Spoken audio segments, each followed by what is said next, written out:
வானத்திலிருந்து மழை பொழிஞ்சாதான் பூமியில விளைச்சல். இப்ப மழை இல்லாம காஞ்சிட்டு இருக்குது. காரணம் என்ன? 13:41. பூமியை அதன் இயற்கை வளங்களில் இருந்து நாம் குறைத்து வருகிறோம் என்பதை அவர்கள் பார்க்கவில்லையா? நம்ம எல்லாரும் பார்த்துதான் இருக்கோம். நமக்குள்ளேயும் தண்ணி சுருக்கம் ஏற்பட்டிருக்குது, காஞ்சிட்டு இருக்குது. வெளிநாடுகள்லையும் பல நாடுகள்லையும் தண்ணி இல்லாம ஆயிட்டு இருக்கு. மேலும் அல்லாவே தீர்ப்பளிப்பவன். சாதாரண சொல்லுவாங்க, நீ ரொம்ப பாவம் பண்ணாத, தவிர்த்து தண்ணி அடிக்கான்னு சொல்லுவாங்க. மனசாட்சி சொல்லுவாங்க, தவிர்த்து தண்ணி வைக்கன்னு சொல்லுவாங்க. அப்ப அந்த அளவுக்கு நம்ம பாவத்துல மூழ்கி கிடக்கிறோம், பொருளை மூழ்கி கிடக்கிறோம், மனைச்சியில மூழ்கி கிடக்கிறோம், பெருமையில மூழ்கி கிடக்கிறோம், பொறாமையில மூழ்கி இருக்கிறோம், உணர்ச்சியில மூழ்கி கிடக்கிறோம். உணர்வு பெறணும், தாழ்ந்து மீளணும், உணர்ச்சியில மீளணும், உணர்வுல வாழணும், வாழ விருப்பணும். அப்படி நம்ம உண்மையை உணர்ந்து பாவம் கேட்டா மட்டும்தான் வானத்து மழை பெய்யும். இது தனித்தனியா கேட்கணும், கூட்டு பிரார்த்தனை சடங்கா பண்றது கூடாது.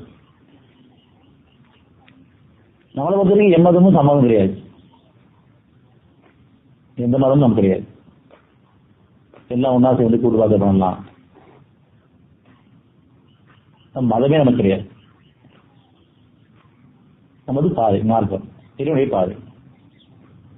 ஆனா மதங்களை கடந்து மனிதா வாழும் பொழுது, நல்ல குணங்களை வாழ விரும்பும் பொழுது, கடைசி மட்டும் மீளும் போது, பாவத்துக்கு எண்ணிக்கை மீளும் பொழுது, அவனுடைய சரணையும் பொழுது உங்களுக்கு வானத்திலிருந்து வளர மழை அனுப்புவான்.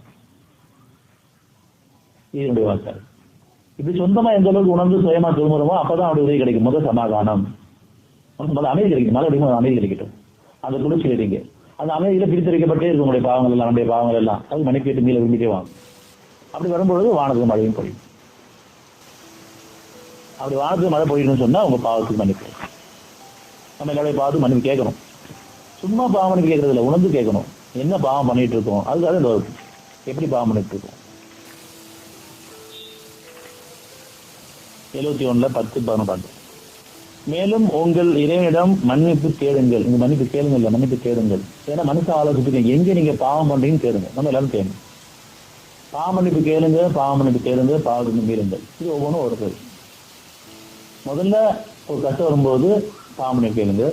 அடுத்து கஷ்டம் தொடரும் போது பாவ மன்னிப்பு கேளுங்க. ஏன் இந்த கஷ்டம் தொடர்ந்துட்டு இருக்கு, அவன்கிட்ட கேளுங்க. தெளிவுபடுத்தணும்.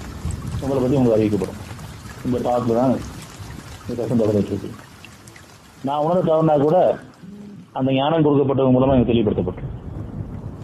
அது அந்த இடத்துல நம்ம சேர்க்கப்பட்டோம். இப்பயும் சில பேர் நான் என்ன பாவம் பண்ண தெரியலையேன்னு ஒரு பணி வரும் பொழுதுதான் இந்த இடத்துக்கு வர முடியும். நான் யாருக்கும் எந்த பாவம் பண்ணேன்னு சொல்ற அளவுக்கு நெருங்க முடியாது.